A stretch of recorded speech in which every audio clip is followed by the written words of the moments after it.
La radio était carrément en direct en face de justement. Bonjour. Salut. De l'Arcom. La radio ici et maintenant. Ça va, ouais. C'est une radio qui était dans les années 80, c'était la première agora quelque part. C'était dans le sillage de la libéralisation de l'espace audiovisuel, audiovisuel en général. Et voilà, et donc la radio ici et maintenant, c'est une des radios qui a tenu très longtemps, alors que d'autres ont vendu leur espace à des groupes financiers. La radio ici et maintenant n'avait pas vendu, elle a voulu rester interactive. Et c'est quelle radio? C'est quelle chaîne de radio? C'est une radio sur la bande FM dans les années 90. Mais elle continue. C'est une radio Non. C'est-à-dire que quand Mitterrand en 80, quand il a été élu, il s'était engagé à libéraliser l'espace. Et donc il y a plein de radios expérimentales, Carbone 14, tu vois, plein de radios expérimentales, ici et maintenant, qui sont nées et qui ont travaillé de manière totalement autonome en interaction avec les populations pendant 1 ou 2 ans. Et ensuite, certaines ont vendu leurs droits à des groupes financiers, Skyrock, tu vois, plein de groupes financiers. Des actionnaires. Ils ont vendu... Énergie, tout ça, pareil, c'est des groupes financiers. Ici et maintenant, ils ont voulu rester dans le sillage à l'ancienne, quoi. À l'ancienne, le sillage des radios libres. Tu vois, par exemple, Radio Tomate, c'est une radio incroyable, Radio Tomate, ça n'a pas duré longtemps. La FES a officié sur Carbone 14. Ah, voilà, c'est ça, Carbone 14. Ça, c'est ma génération un peu, les années 90. Je les ai entendus. Du coup, ça, c'est moi, je suis très attaché à ça. Carbone 14. On est dans le concept Agora. Tu vois, le concept Agora, c'est ça. C'est le concept radio libre. Dans l'Internet, c'est une extension de ce concept-là.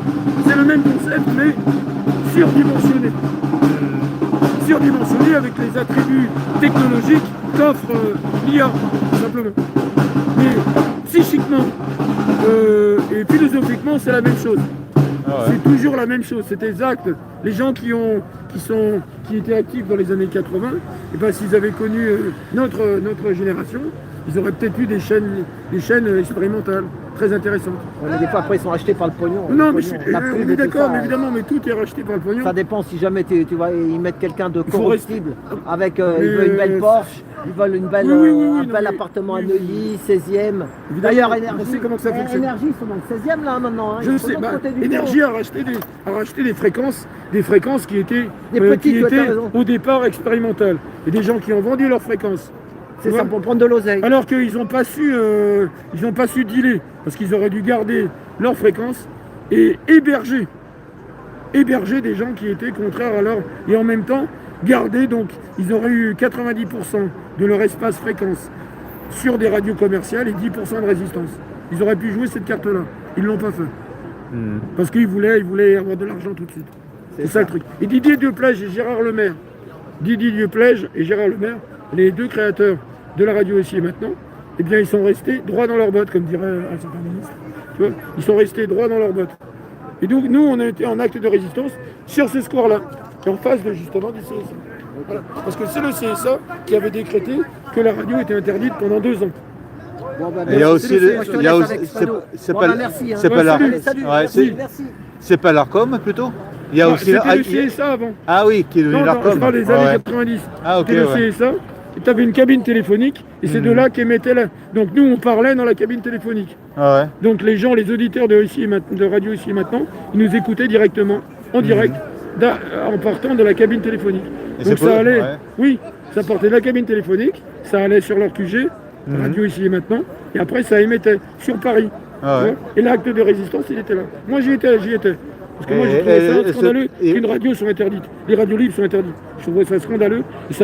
Moi, j'y allais en vélo. Je partais de banlieue en vélo. Je faisais 10-15 km et après, je revenais et tout. Je trouvais ça scandaleux. Je faisais des nuits blanches, moi.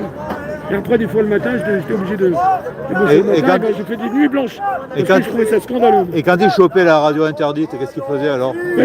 Non, mais elle était interdite et après, elle a été... Après, il y a eu un partage. Ouais, c'est le Mitterrand, ça a été autorisé. Non, c'est pas Mitterrand, c'est le CSA. Parce qu'il y a eu...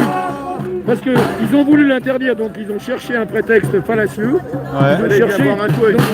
il y a eu donc des actes de provocation, des histoires de... Moi, je rentrais, je sais pas de kilomètres. Des histoires d'instrumentalisation du racisme. C'est pas une radio, ça n'a rien à voir. C'est une radio qui gênait certaines personnes. Et à un moment donné, ils ont instrumenté des gens qui ont provoqué à l'antenne. Il y a eu un défaut de maîtrise parce que la personne qui gérait, qui était animatrice, n'a pas géré la provocation comme elle aurait dû, parce que c'était en pleine nuit. Elle aurait dû dire oui mais non, il ne faut pas dire ça. Elle aurait dû machin, elle aurait dû dire c'est pas vite de dire ça. Ça a été utilisé contre la radio. Ça a été retourné contre, mais c'est un acte de provocation. Et ça marche aussi sur les chaînes YouTube, ça marche partout. C'est-à-dire qu'il faut vraiment être maître de sa chaîne et vraiment ne pas... C'est quelqu'un dit quelque chose que tu laisses passer. Il faut faire très attention parce qu'après ça sert de prétexte pour interdire. Pour interdire une antenne, une chaîne ou n'importe quoi. Mais c'est vrai, c'était vrai à l'époque, c'était minoritaire, les radios c'était minoritaire. Mais maintenant c'est vraiment, c'est généralisé maintenant. Ce genre de technicité de provocation et on a affaire à des gens qui ne maîtrisent pas l'antenne et après on les utilise, les gens, certaines officines les utilisent pour ensuite, évidemment, on appelle ça le défaut de maîtrise.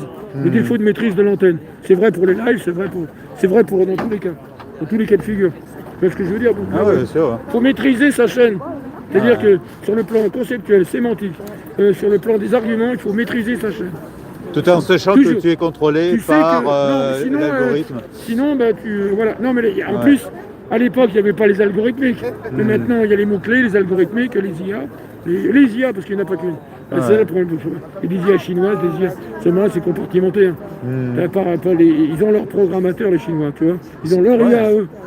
Et c'est et en plus, comme c'est codé en mandarin, tu vois, imagine un peu le truc. Et les mandarins hybridés avec d'autres. Du coup, c'est impénétrable. C'est ça, c'est pour ça qu'ils ont une longueur d'avance par rapport. Alors que dans le monde anglo-saxon, voilà. Il n'y a pas photo. C'est sûr que les IA françaises, pour le moment, c'est un niveau d'abstraction assez au-delà de ce que nous connaissons.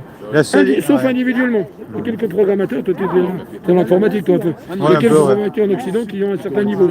Mais globalement, les Chinois ils ont une longueur d'avance parce que leur niveau d'abstraction, au cours du siècle, il s'est construit de siècle en siècle. Ils ont la capacité de fabriquer des choses extrêmement fines.